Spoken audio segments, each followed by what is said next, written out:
Good morning and welcome to the church preview. We have a special edition. I love when we get to fill the screen up. It's Karl and Jim as usual, and we have T from Fargo. Welcome. Hello. Good morning. And you'll be giving the message this weekend in Fargo on Saturday, and we talked a little bit ago. You're actually coming up to Bismarck Yes. on Sunday, so that's fantastic. So since you're here, T, can you tell us a little bit? How are you involved with Journey Fellowship?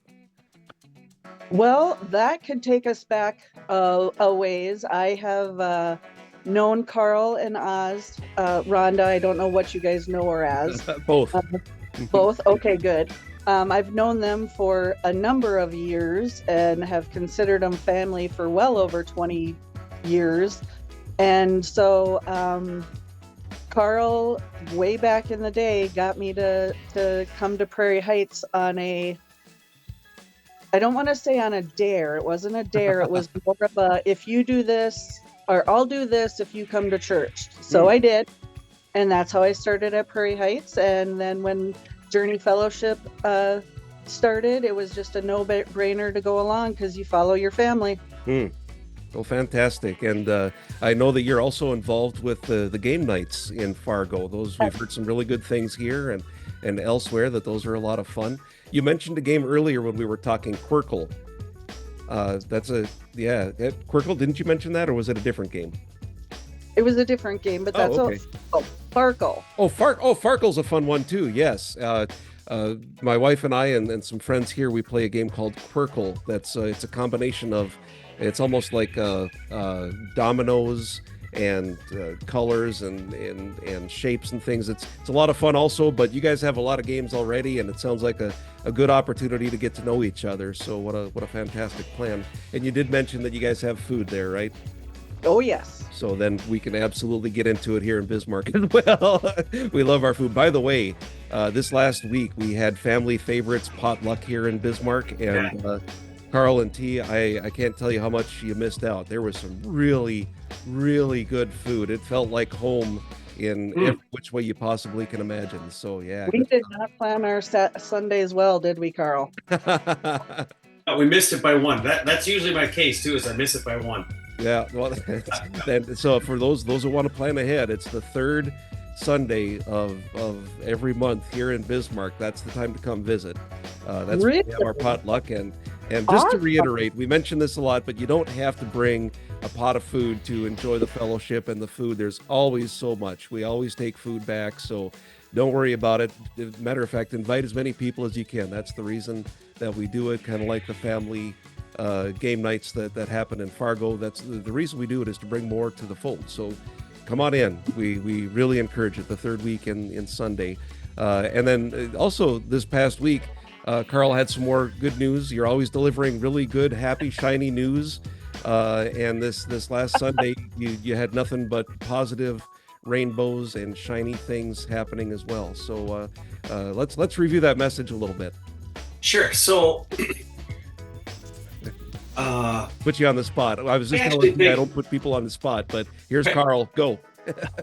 I think honestly, what we talked about Saturday and Sunday, I think it really is good news. A lot of times we look at scripture and we take it from one of the things I mentioned a few times is there's a story behind the scripture, and then there's a story within the scripture. I think I maybe even said world behind the scripture and a world within, and that really how we know, or what we know about scripture, and how we look at scripture. If we look through the lens of what is this, how does this affect me, and we forget about why it may have been written or who it may have been written to, we can easily fall into the trap of misinterpreting scripture for our benefit. And guys, I'm looking at three people who have probably done that knowingly and unknowingly. Absolutely. But when we look at, just take that one example of 1 Timothy 2, verses 8 through 15, I suppose. You could read that and it would have an incredible, almost a demeaning or an oppressive take on women. And when you look at how Jesus interacted with women and throughout the Bible, not just the New Testament, but throughout the Bible, that tends to paint a completely different picture. So just knowing that little bit, I think honestly, I think you're being facetious, but I think it is really good news that we women can lead. Thank the Lord, right? Women can preach. Women can hold positions, and when you take that into consideration, I think, especially with small family churches like we are, knowing that women are actually the glue of the household, and that's not stereotypical. That's, pickle jars and killing bugs and stuff. Yeah, that's all stereotypical. But women being the glue and men being the leaders of the house, those are just God-appointed roles. It's service over status, and I think that's it's good news. Yeah, and that's what I wanted to come back around to, the idea of service over status. Right. I believe that a lot of, so here's where I come from with all of that. With the Bible and the words that are used and the phrases and the concepts that are used, there's a lot of information that we can glean from the Bible.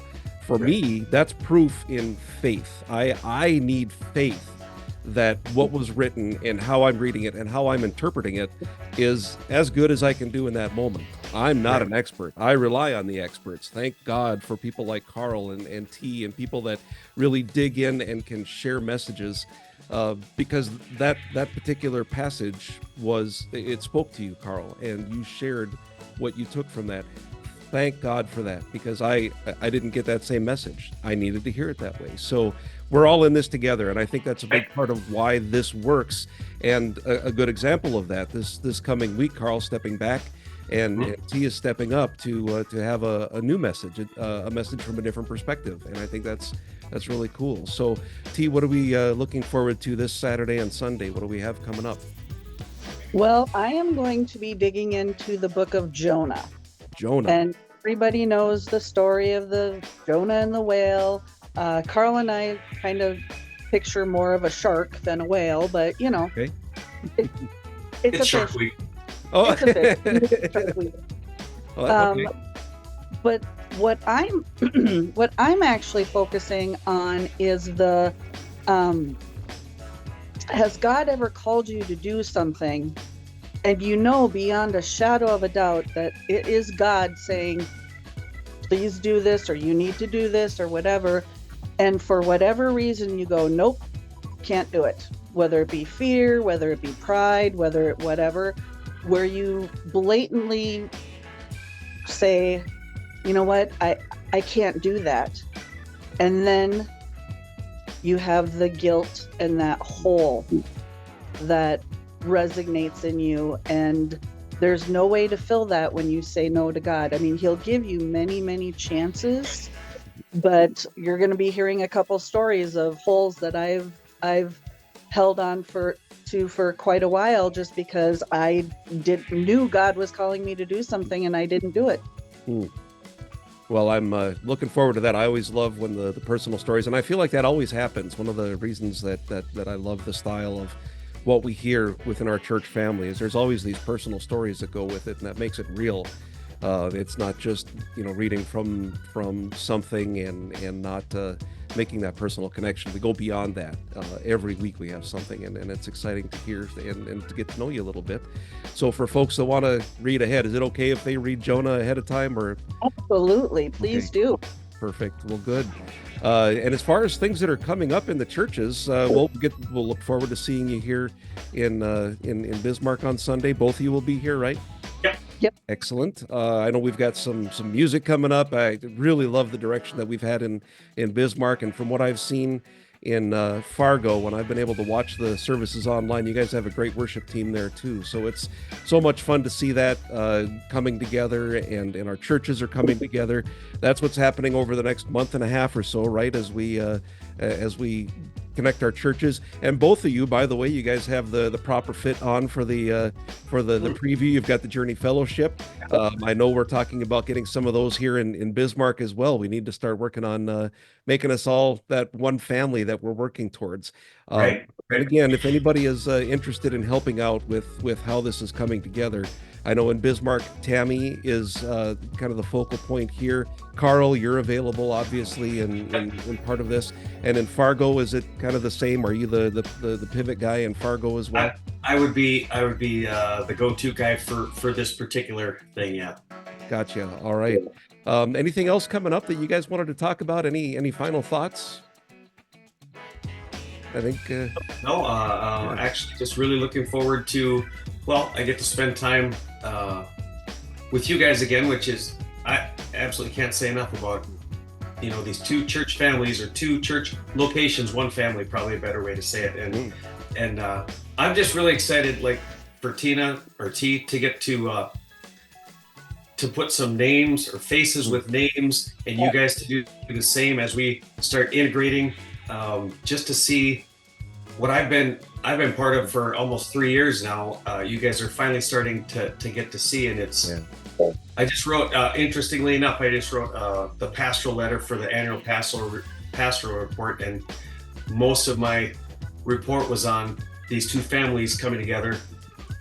And so we'll see how that's taken, because it was less past and far more looking into the future, which I think you have to do a little bit of both. But I'm really excited about the future of Journey Fellowship and just Bismarck, and I mean North Dakota domination, right? That's really what we're looking for here. It feels like the culmination of a lot of years. T, you mentioned earlier Prairie Heights to Journey Fellowship, and then here Prairie Heights to Journey Fellowship, and we're coming together, and a lot of hard work, and most importantly a lot of prayer and God's will coming together. So thank goodness for everybody that's been part of this up to this point, and especially going forward. We'll see you on Sunday. Of course, the service in Fargo is Saturday at 10 o'clock, and in Bismarck it's Sunday at 10 o'clock, and hopefully we'll get a chance to see everybody then. Until then, God bless, take care, and thanks everybody for your time. Thank you.